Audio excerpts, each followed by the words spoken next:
Hello, everyone, and thank you for joining today's webinar. My name is Reese, and I'll be your moderator today. We're going to kick off today's session in a couple of minutes. We're just waiting so everyone has a chance to join.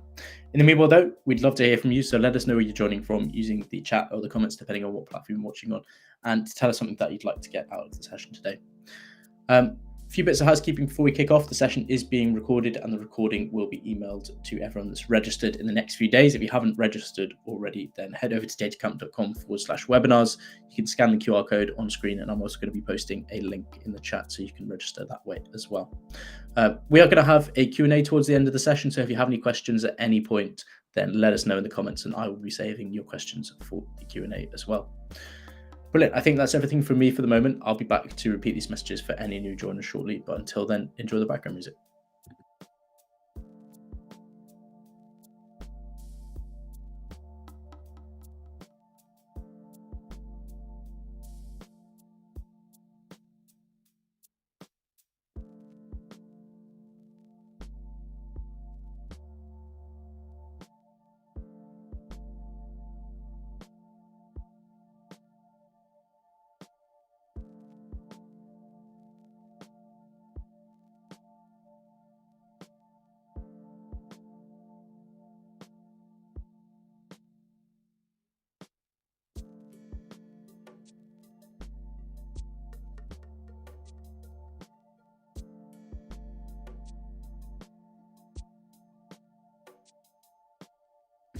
Hello, everyone, and thank you for joining today's webinar. My name is Reese, and I'll be your moderator today. We're going to kick off today's session in a couple of minutes. We're just waiting so everyone has a chance to join. In the meanwhile, though, we'd love to hear from you, so let us know where you're joining from using the chat and the comments, depending on what platform you're watching on, and tell us something that you'd like to get out of today's session. A few bits of housekeeping for anyone that's just joined. The session is being recorded, and the recording will be emailed to you in the next few days. If you have registered, that is. So you can register by scanning the QR code on screen. You can find the link that I've put in the chat, or you can head over to datacamp.com/webinars, where you can also check out all of our webinars that we've got to kick off 2024 as well. We are going to be having an audience Q&A session during the end of the session today. So if you have any questions at any point throughout the session, please let us know in the comments, and I'll be saving your questions for the Q&A. Outside of that, keep your eyes peeled in the chat. I'm going to be sharing a few resources that are relevant to this session. So yeah, keep your eyes peeled in the chat. Make sure you register, and yes, send us any questions or thoughts in the chat.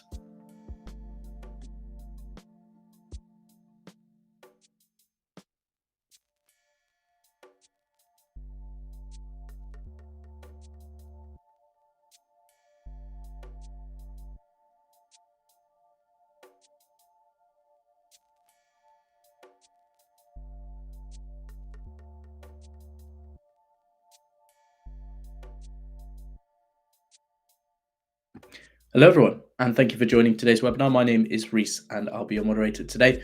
We're going to kick off today's session in about 20 seconds or so. We're just waiting for the last few people to join. Let us know where you're joining from using the chat or the comments, depending on what platform you're watching on, and yeah, tell us something that you'd like to get out of today's session.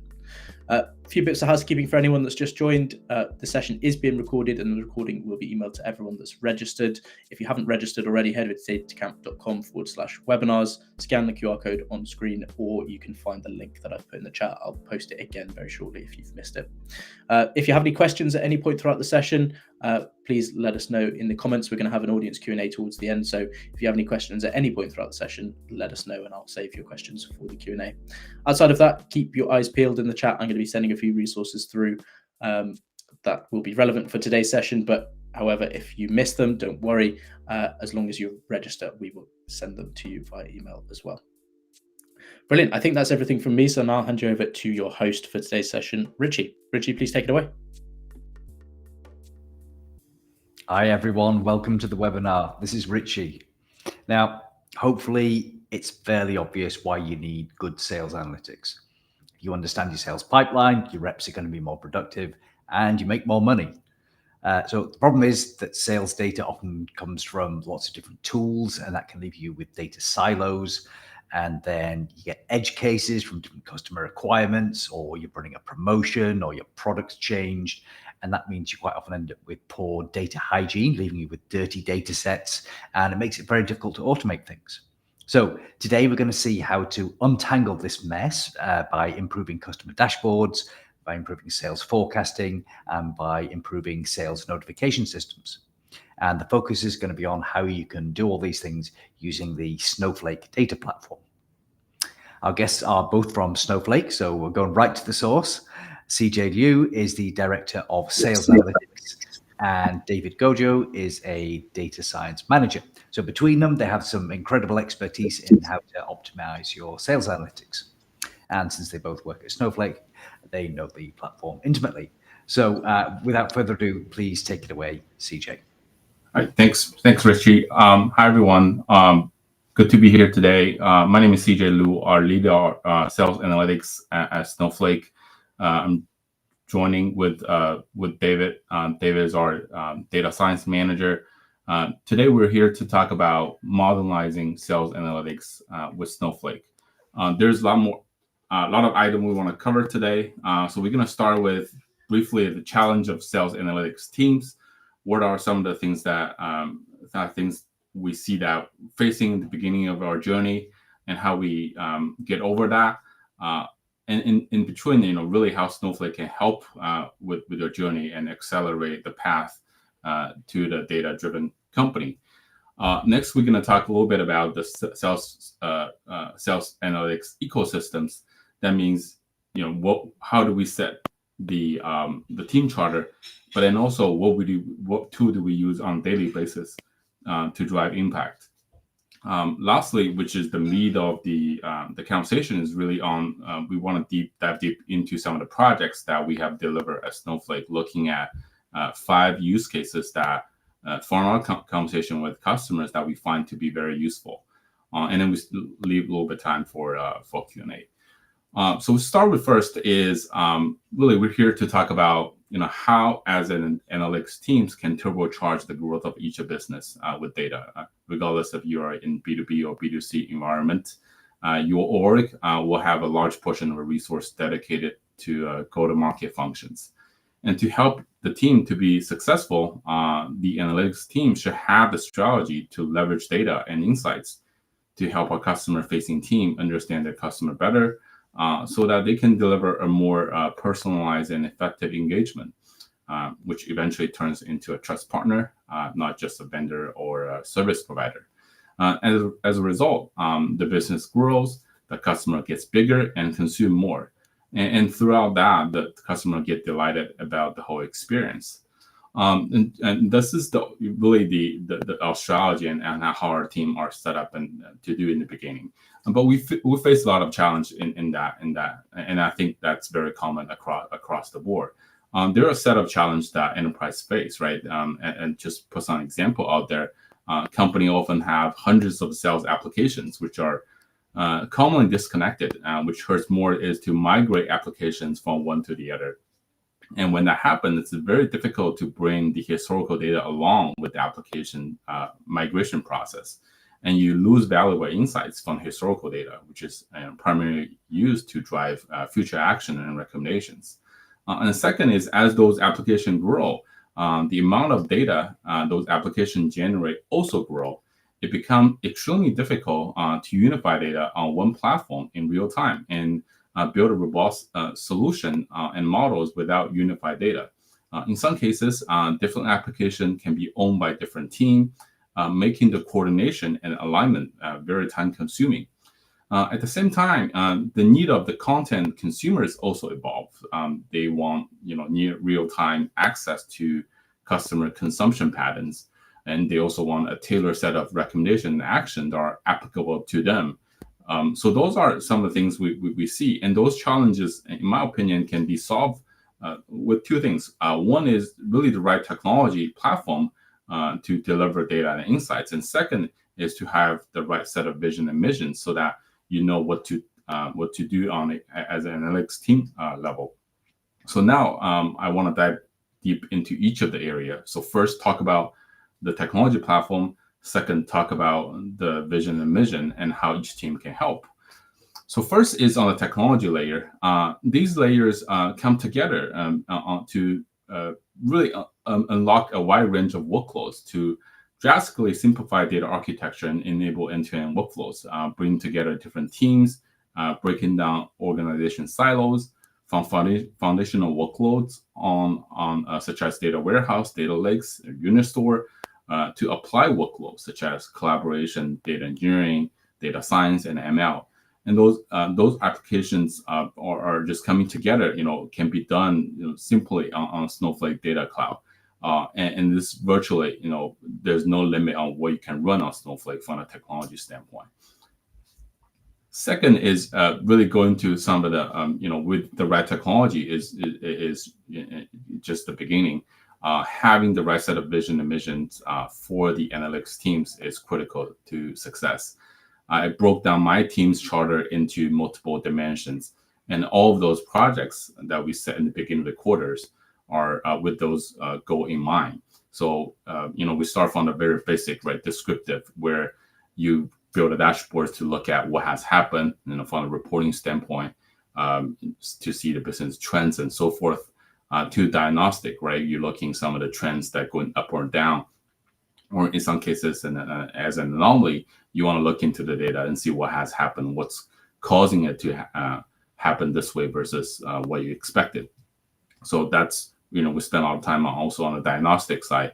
And then when you get into more of on the predictive side, using data to predict what's going to happen. So as an example, is we have a large account base where we want to be more targeted in terms of what accounts we go after.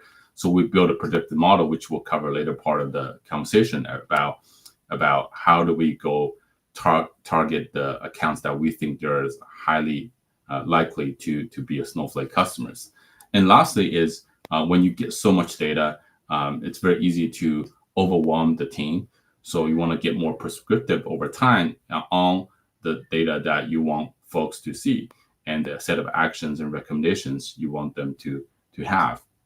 So those are important, and you'll see one projects that we have around the sales notification systems, which is proactively notifying our sellers about interesting signal about customers. And you want to do that with all the right systems, platform, and tool. And lastly, we also spend a lot of time on sales and enablement, is to training the team so that they understand how to leverage the data and what we expect out of them. So that's having the right set of analytics charter. And with that, I want to get into more tactical in looking at the sales data ecosystems, right? From a data ecosystem standpoint, and you're looking at a data flow, right? Data come in, get transformed in some way, and then gets into the use cases that you're delivering to your end consumers. So in this case, it starts from data capturing, and from a sales standpoint, there are different applications where those data resides, right? And came from CRM systems, or it came from third-party tools, and those are foundations when it comes to raw data. And then gets to our transformation layer. In Snowflake here, we use a combination tool like Fivetran, DBTs, and Airflow to really get the data, landed that in our data warehouse. In our data warehouse, we have built a set of curated tables that can be used for the application. So in our sales cases, we build curated tables like accounts, user assignments, booking pipeline, consumption information, product telemetry information, and so forth. And those are the data sets that we use for all the dashboards, and also reports and predictive models. So and you see on the right hand side, when it comes to the data use cases, there are the descriptive side, whereas reporting the news, right? And there's also the predictive side, is using the data to drive actions and insights. And also lastly is a lot of tools are built on top of our data sets, and some of those are being used as reverse ETL that bring those data back to the application layers. But how you think about the ecosystem, right? As it goes through the whole data journey, where data is coming from, how you transform it, how you store that data, and what use cases it's driving for what. That's really you have that full mapping done in a way that's tactical and it's very consistent over time. So that's that. And with all that, right, and we tackle a lot of things with the right vision, mission, and the right ecosystems, and start delivering projects, we see really, a lot of value from the business side. There's the growth, obviously, when you help the teams to drive revenue so that they can have a better engagement with customers. You see a better conversion, increase efficiency for your sales force, reduce costs, increase productivities, and so forth. And lastly, you want to do it in a way that's have the best in class data protections.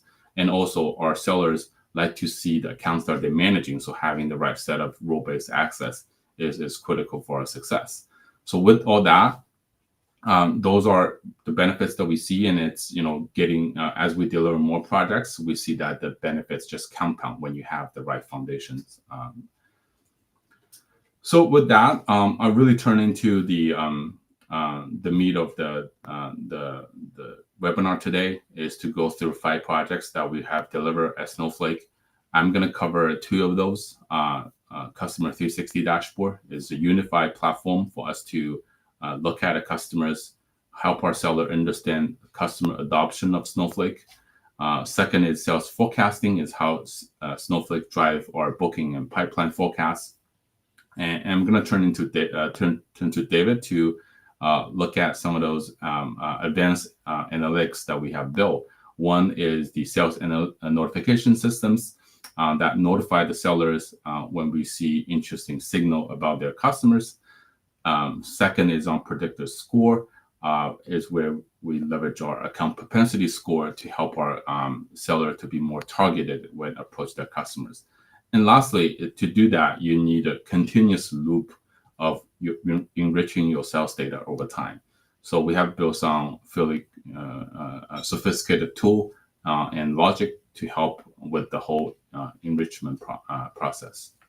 So with that, I'm going to go through the first projects. Each of those projects is going to have problem statements, and it's going to have some examples of screenshots of the real dashboards or products that are being delivered to the sellers. So you get a feeling of how that looks like.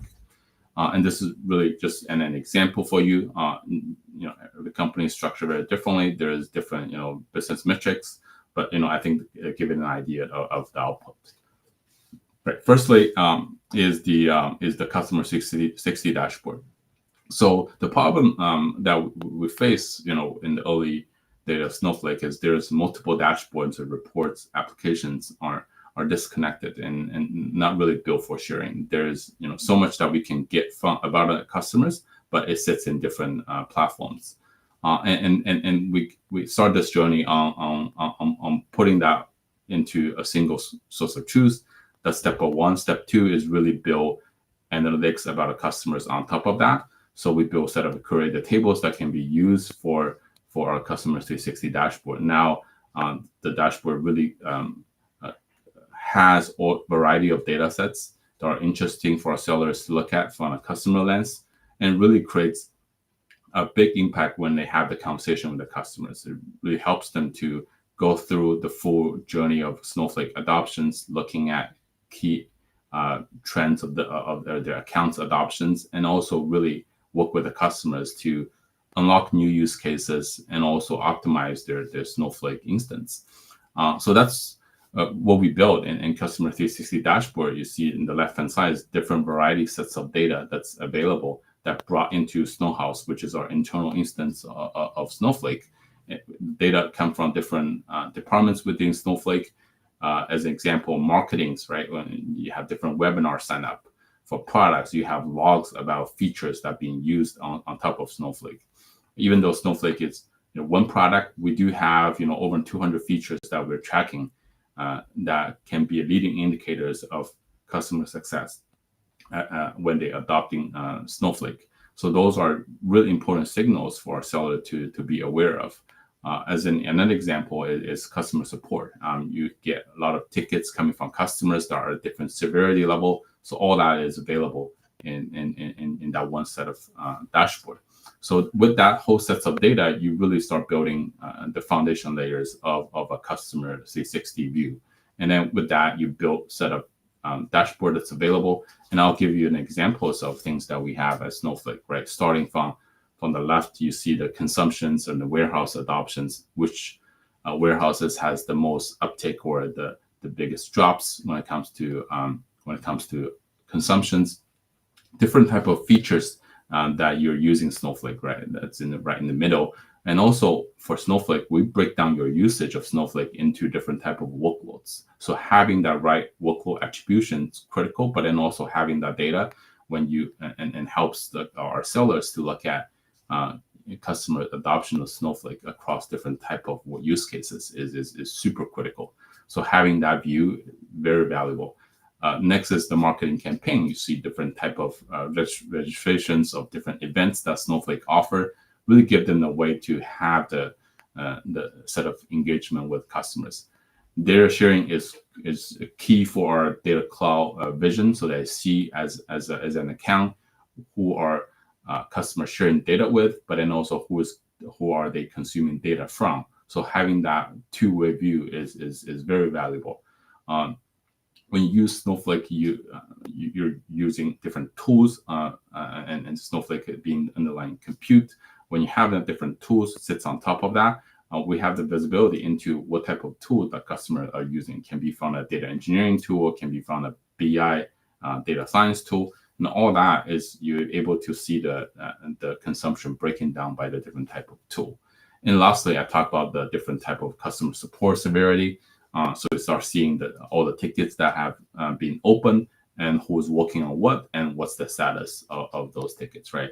So this is just a few examples that you see about our Customer 360 dashboard. And those, we didn't build that, with one tranche in the beginning. Those dashboards evolve over time and actually takes, multiple quarters to deliver that. So it's really start from the basics and building on top of that, adding variety of sets of data, working with different departments to add different variety of data.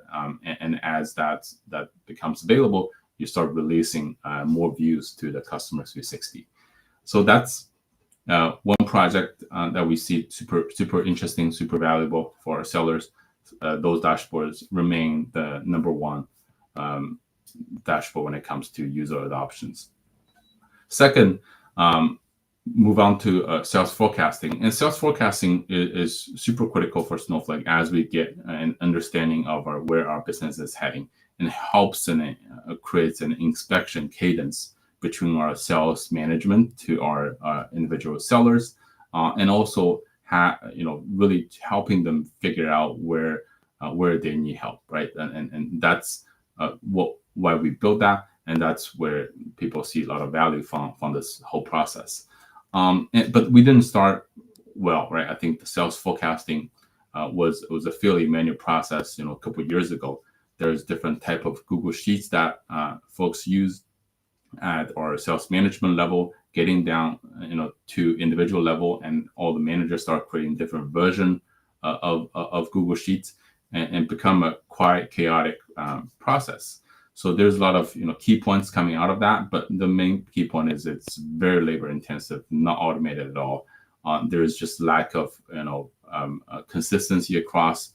Very hard to see trends in linearity, and then very hard to even go back and look at who is over forecasting or under forecasting. So not having that mechanism to track the performance of forecasts really hurt as a business as we evolve. So we really need to build from scratch systems and a process where we can do them in a much better way. So we really decide on a couple of things. One is to decide on what do we use as the forecasting tool, and how do we leverage Snowflake to get more insights from the data. So two things that we do is we set Salesforce as our just foundations for any opportunity management and forecasting input, right? So all that done is in the tool called Collaborative Forecasting in Salesforce. With all that, the raw data goes into Snowflake, which is our central repository for forecast-related data, and has all the insights when it comes to pipeline movements, but then also highlights of forecast trends. And lastly is we visualize that output directly in Tableau. Tableau is a great tool, for visualizations, but then also it's great for self-service, where people building their own customized view if possible. So with that whole process, there's real benefits that we deliver to the team. Have a single UI where you edit those opportunities and edit those forecasts. Be able to apply different set of lens when it comes to forecasts. There's the commit, there's the most likely, and so forth. It really helps the team provide, what the range of their forecasts looks like.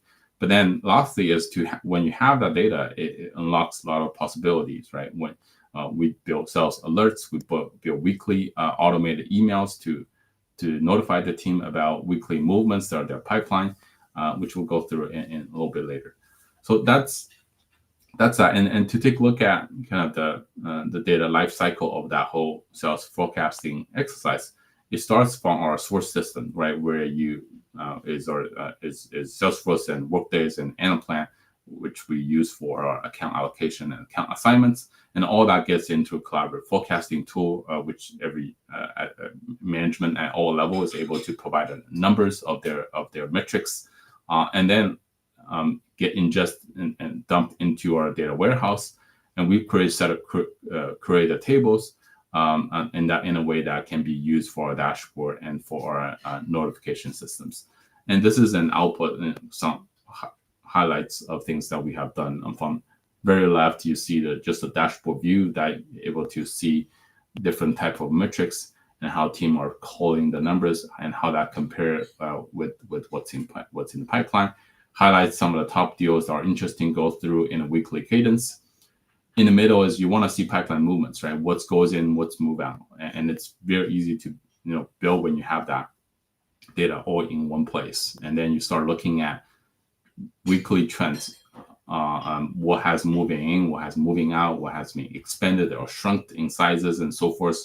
And also from a forecasting standpoint, you can start looking at the different teams' forecast commitment on and how that change over time within a quarter. And that's really interesting, is it gives you an opportunity to look at who's trending the right way, right? And lastly is we create an automated email where it sends out to all the sales management every Friday about their summary of their pipelines and commitments, and then in a way that they can just consume that on mobile or on desktop, and highlights some of the key areas of their business. And it's done across the sales management, right? So starting from district manager all the way to our sales leaders, they'll get an email that's tailored to their business. So people really like that view. They see the value of that, and then it helps them with their forecast meeting the week after. So that's really an exercise I want to go through, talk about forecasting, and hopefully that's useful as you build analytics for your sales team. So that's that, and I'll turn to David to go through a few more projects on the advanced analytics side, talk about some of the tools and model that we have built. So we're going to start with sales notification system. David. Perfect. Thank you, CJ. Thank you for passing it on. And hello, everyone. So also from my end, so I'll try to focus this as much as I can around, how you as an analyst or a data scientist, how you can make a difference with different use cases within your organization. I will also say that, we are talking about sales, but, we leverage these systems across all pretty much go-to-market teams. So if you're working in any of the support functions in the business, I think there's going to be a lot of things that are going to be very, very helpful. But yeah, without further ado, I'm going to jump into 3 use cases. One is from infrastructure, one is from predictive analytics, and one is from data quality area. We'll start with notification system that we have here, and I'm going to kind of start there, right? So first of all, I want to talk a little bit about problems and solutions that we were facing when we were thinking about designing sales alert system, right? So as CJ already mentioned, right? So we have an existing dashboarding visualization system within the company, and that presented a solution to a lot of problems that we were facing. However, some of them did emerge, right? So as kind of the content grew, they received a lot of value from the content. However, getting people to routinely monitor that content, especially for those salespeople or individuals that support the bigger size of the business, became very time consuming, right? So we were really thinking around, what are the signals that would determine when we should send something at the right time to the right person, right? So that was the first kind of solution we were hoping to achieve.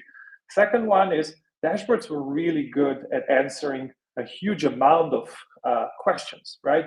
But at the right time, we maybe wanted to answer just a particular small section. So we were really thinking around how do we create a snippets of information that are relevant then, and they can be really quickly ingested throughout the very short amount of time. So we wanted to have email, Slack as tools that are available for kind of distributing that message. Then there's a collaboration piece, right? So obviously, if you come from a corporate environment or any other environment such, you'll probably notice you're not the only person working on a particular problem. You're not someone that can, that will work in complete silo, right? So it was really around how do we get a team of people working on a particular company, client, acquisition prospect, right? And this is where I would say, we prioritize collaboration. So, how do we build an email track that talks about a solution for a customer? That was really, really important to us. And then fourth, but I guess last but not least, right? So it's like, how do we kind of create a cadence or process to do it? So, idea there is really, can we automate as much as we can from your email? Here I'll show you a couple of examples we've done with hygiene. Before we kind of jump around the application, I really also want to talk about how kind of things come together. Like, how did we design this solution together? So CJ, if you can move to the next slide, right? So let's talk quickly about architecture. I think CJ mentioned briefly around, what are the foundational pieces. This one is probably a little bit more unique because it's more on the infrastructure side. But I want to kind of show you how the particular elements play along, right? So we're a big user of dbt. So it's our kind of aggregation tool where we basically schedule all the alerts so they run on a particular schedule. So this is our foundation for the data, right? And then once we have that, once the data is ready, fresh, ready to go, we build a set of processing scripts that basically transform that data into an HTML format, right? So we use a combination of Python and Airflow to execute on this. And then, S3 is the bucket that distributes the alert. And then, here the scheduling comes in. I'll talk a little bit more on the scheduling in a moment, but basically the important piece is the scheduling and alert function really work together around moving something from our data warehouse environment into a Gmail account or a Slack, whatever you guys use. Some people actually also use Outlook as their native email. So, we don't have any limitations around that. I think the Gmail and Slack would probably be the two most commonly used. And then last but not least here is really around, okay, so, if someone gets an alert, there's so much information we would like to know how people interact with that alert. How do we keep them relevant if we don't know what they're doing? So we have another layer here that's going to build underneath it that basically works on tracking and understanding how our users, which are sales, marketing, other go-to-market functions, how they're interacting with that alert. Moving forward, I want to kind of show you a little bit how this architecture kind of ends up looking like, right? So I think one was already shown to you by CJ, which was the weekly forecast alert, but there's others, right? So on here on the left side, we have product signals that matter. So the idea here is we have an alert that basically notifies a salesperson or any other person that works on that account around what do we consider are some of the more relevant anomalies, signals that we find to be alarming, and we push that out on a pretty much hourly basis if we want to, right? So let's say we see a spike in consumption. Let's say we see a decrease in something else or some adoption of some feature. Those could be really important for certain alerts, for certain products we're trying to drive or features that we're trying to drive. So really pushing that information as soon as we can to the seller and the team of sellers, right? And notify them this is happening, and then they can, follow up. For some, I'll say maybe 50% of the time they're aware of it. 50% of the time they might not be aware of it, and it does create this changing behavior that we really desire to drive, right?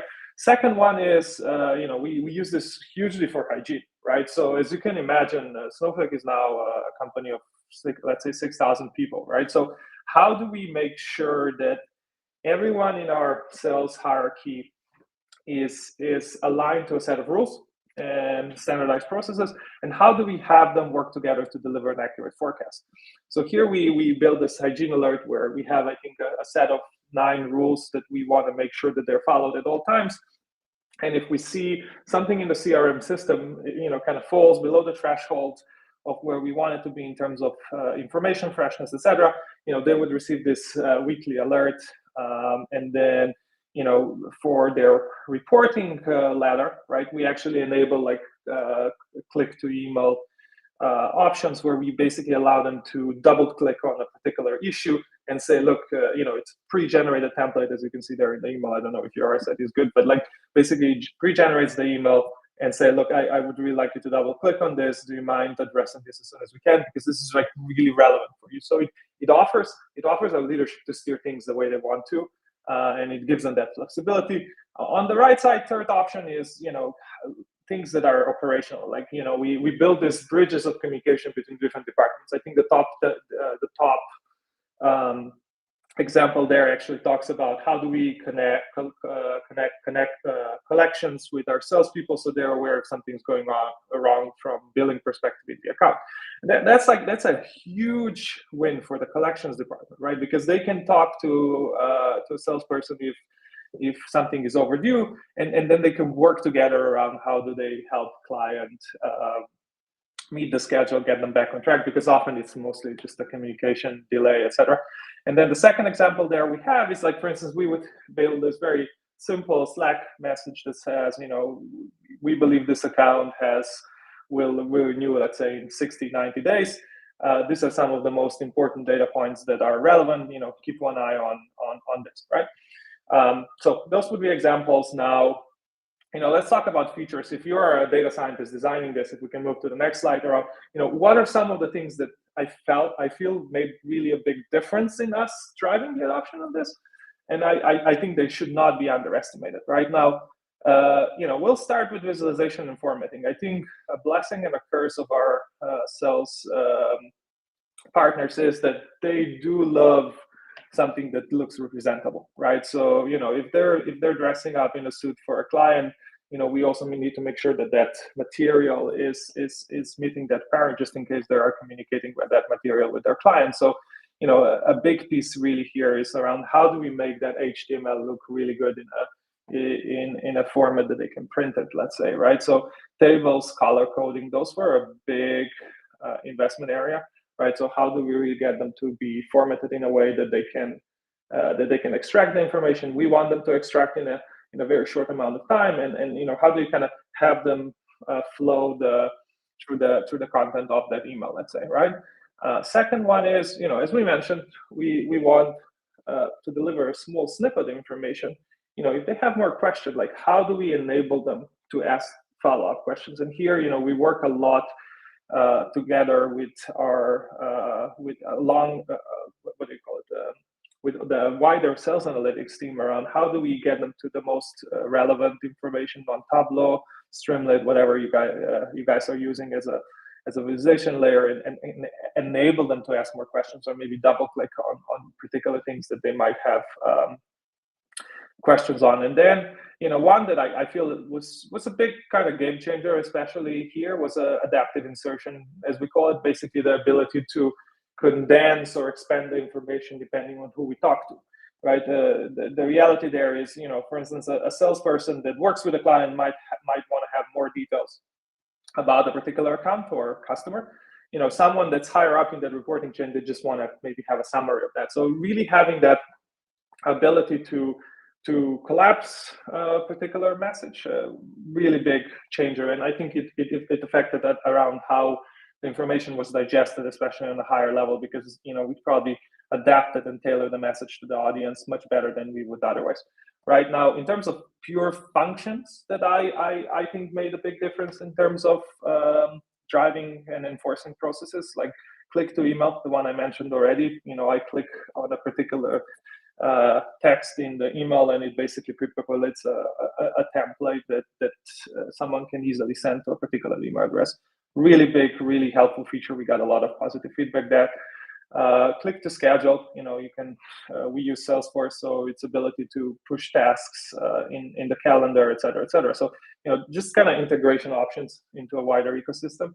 And then this one's fun. The third one, which is it matters from who you receive the email, right? As you can see that probably if you're receiving it from your boss or someone that is important to you as a business partner, we've seen the open rates go significantly up. Especially this one was used quite intensively with hygiene, where we wanted them to work more on particular issues and so on.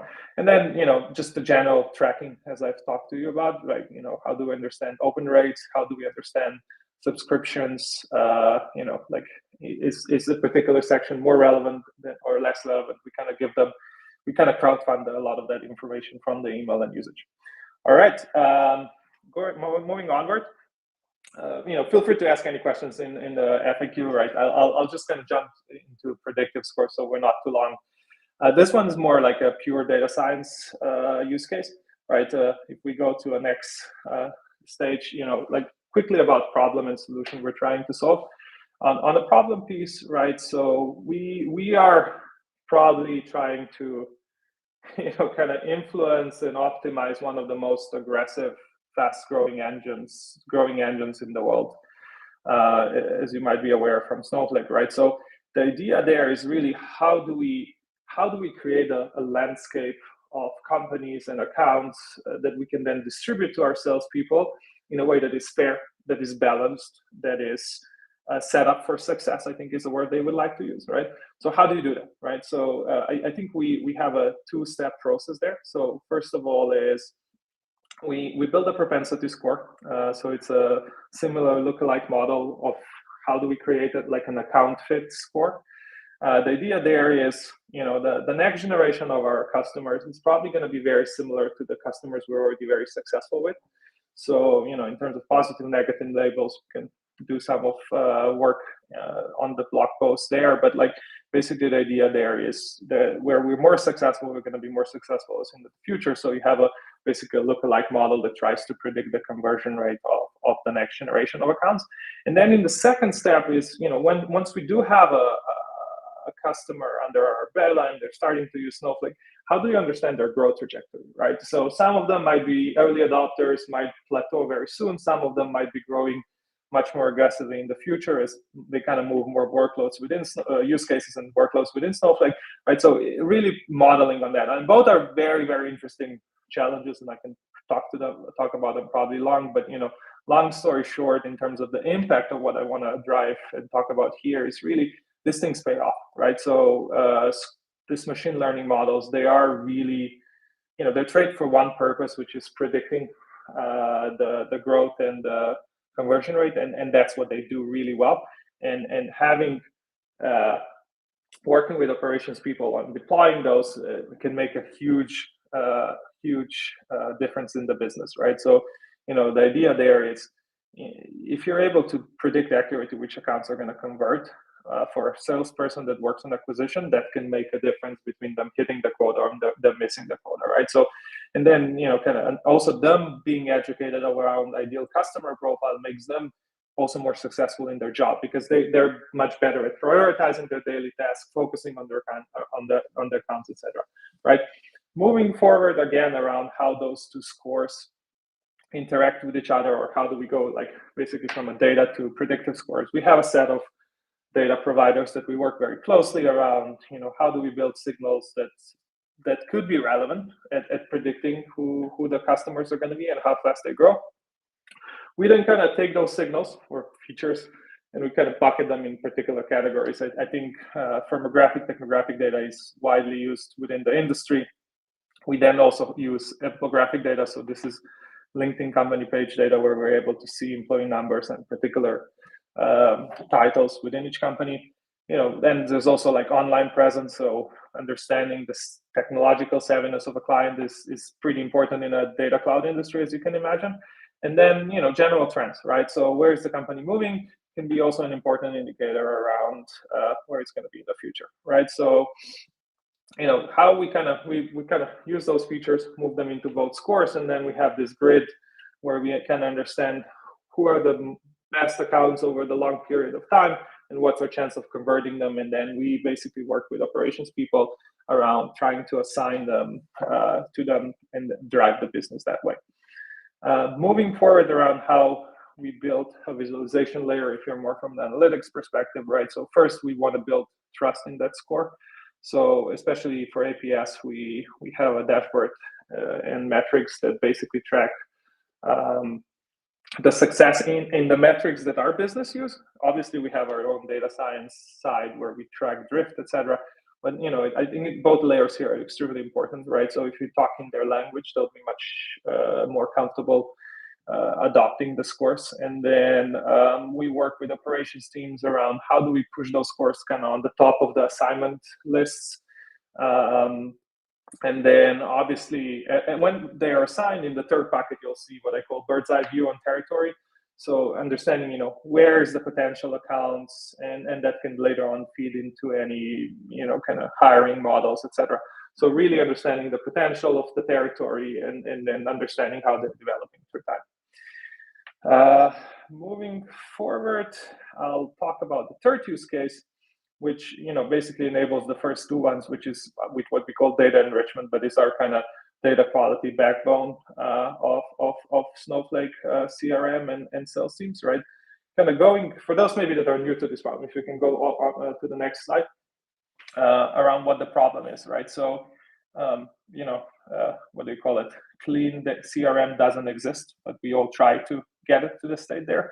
So, it's how do you really deal with these data quality problems, and how do you deal with the inaccurate information and potential duplication of accounts? So both of them can, if two people are working on an account, one person's work is wasted. So we really want to avoid that.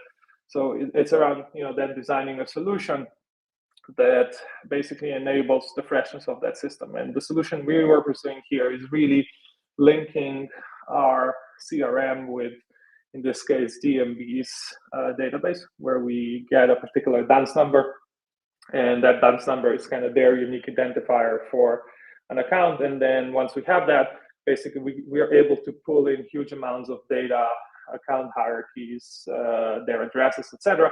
And then that becomes the foundation for how you manage the CRM system, right? Obviously, then I would say we probably have another 2 layers down there, which talk about, how do you deal with exceptions? How do you deal with potentially what I would say inaccurate assignments, etc. Right? So how do you really build around committees and processes on top of this data that enable you to have a clean system?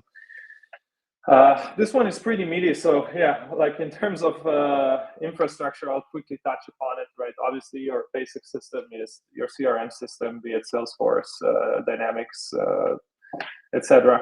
Right? And then you have a set of supporting party data vendors that help you basically enrich that information in the CRM system, right? So for us, we use Fivetran to move data usually between the CRM and Snowhouse, which is kind of our internal Snowflake instance. And then we're very heavy in using data sharing, which is one of the Snowflake features to really basically move the data between the data vendor and us. And this is like, we're talking seconds, and it's very easy to set up. So definitely saves us a lot of time. We then have that data in our internal Snowflake instance, and then we basically have a set of logic that creates basically, in a sense, like MDM or master account data. And then on top of that, we then build data pipelines that move that data from our internal instance back into the CRM, populate the fields, collect exceptions, collect responses, and then on top of that, we also have then reporting running, and then we use Alation to kind of document a lot of this and understand lineage for some accounts, because you can imagine some data pipelines become really strong if certain departments pick them up.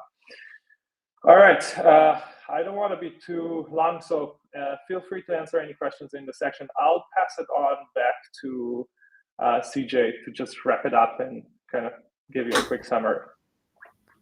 Yeah, so just quick, we talked about the analytics team challenge, talk about how we set up the right vision, mission, team charters, having the right data ecosystem, really understand the funnel, data moving from the source to your application, your use cases.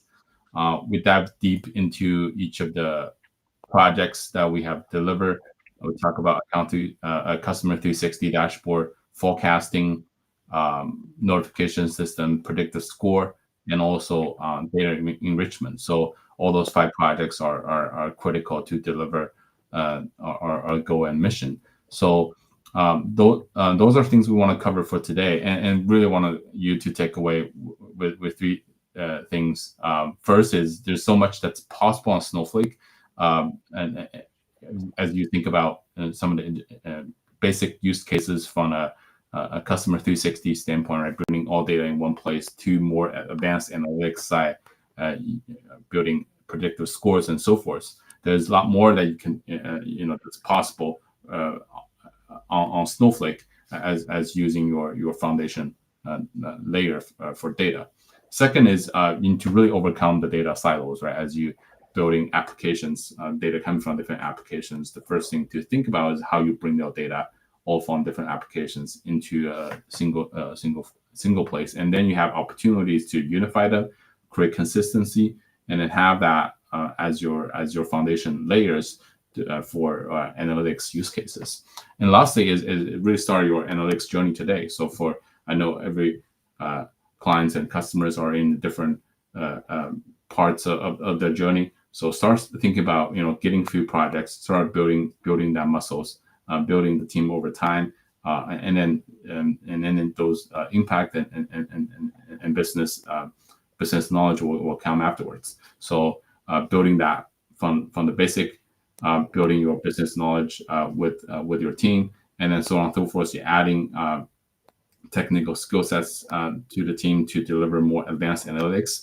That's kind of where the whole journey will evolve. But I think it's important that as you start thinking about the impact that we can make, really push that button and start the journey today, right? So with that, I'll turn it back to Ricky. Super, thank you both. I have to say, a lot of those problems with sales analytics that you talked about today, definitely things I've seen before. So these felt like some really authentic situations that a lot of companies are dealing with. All right, so we don't have many questions from the audience so far. So for everyone here, please do ask your questions in the chat. I'm sure you do have questions. In the meantime, I actually have a lot of questions for both of you. So just beginning with, you talked about getting started on this journey, and maybe we'll take it from the business side first. So something I've seen a lot of times is, your business got all the sales analytics in spreadsheets, and then suddenly the sales team just has a really bad quarter, and senior management's like, what are you doing? We need better visibility on this. How do you improve things? So where do you get started as a business with sales analytics? How do you improve things? What's the first step? Yeah, I would say for Snowflake, it's more organic. So our business has been performing very strong for quarters after quarters. For us, is really kind of think about where the pain point is for the business. There are a lot of manual processes from the beginning, different data sets in different places. So that how we build things, or breaking down that data silo, bringing things together, and start delivering incremental impact. I don't think we necessarily have a come to Jesus moment when it comes to business performance that we need to pivot and drive in a very different way. But it's really as our team evolve and grow over time, and how do we add projects, and how do we add think about from a business impact standpoint, and work your way backwards with the skill sets that you need to have on your team. So that's where our team kind of grow, also evolve over time. David, do you have anything to add to that? Like, are there any sort of low-hanging fruit typically? Yeah, no, like I still remember, like joining Snowflake. I think one of those things that we like to say was if it's not in Salesforce, it doesn't exist. So if you're starting from an absolute point zero, I think that's a pretty good place to start, and then building awareness around. I think CJ is really good at that, around understanding what data can be used and cannot be used with the data qualities of that, and then finding ways to potentially change the game, right? So around, how do you log meetings? Do they really need to be logged in Salesforce by people, or can we actually bring that data in from somewhere else and build then the foundation for a lot of reporting, let's say on productivity from there? Yeah. Right. So those would be, I would say, kind of further down the line items. I have heard that idea of like improving data hygiene by saying if it doesn't exist in Salesforce, then it doesn't exist. One of the cruelest management tricks I've seen is when the sales reps don't fill in their data properly, then they don't get paid the commission for their sale. That's pretty brutal, but yeah, it does make them learn pretty quickly to fill in the details. All right, so let's switch to the individual point of view. So you mentioned a few different projects like they're building dashboards or creating notification systems. I'm just wondering, like, what sort of roles in the business tend to be involved in creating these things? Is it data analysts? Is it sales analysts? Is it software engineers? Who builds these sort of things, and what skills do you need in order to perform these projects? Yeah, I'll say from the descriptive side, from a skill set basis, it's primarily data analysts with visualization experience. I would say those are must have, right? And there's also a group of analysts that are more on the business analytics side, where it help the business to do ad hoc analysis, understanding a trend, do more diagnostic of the business trends. Those seems to are on the have a different slightly different skill sets. They have foundation data knowledge, be able to write queries, write fairly sophisticated queries, but then they have additional skills when it comes to presenting, writing polished content, so that you can think about from a storytelling standpoint, how do you drive data to insights and deliver recommendations so that people can take action on, right? So those are the business analysts. And then lastly is on the data science side. Those are traditional data scientist skill sets, but then on top of that, adding ability to develop two sets for sales team, right? They would talk about building the notification system from scratch, which basically takes a lot of skills in Python, but then also machine learning models, right? Understanding different type of models and how things work, and when we tune the models, what the pros and cons of each of those, right? And having business knowledge I think will be an additional requirements now in my perspective, really, because that will be the first step when it comes to working on projects, because understanding problems, breaking down that problems, and then work your way backwards to the data science problems is what we're really looking for, versus the other way around.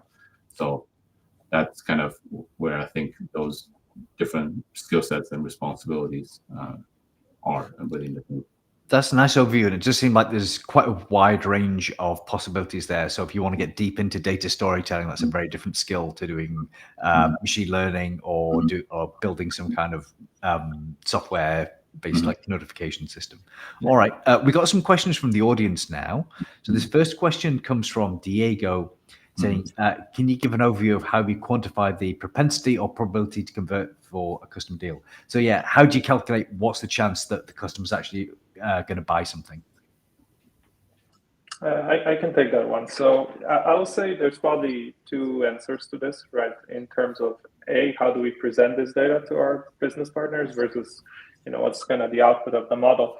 Maybe starting with the first one, we actually have gone through a process of simplification of the output in the last 3 years, where we're now at a stage where we say, we have 5 tiers of accounts ranging from A to E, A being the top tier, and we really focus on just pushing as many accounts that are really of good quality into tier A, and then promoting that tier to our business partners.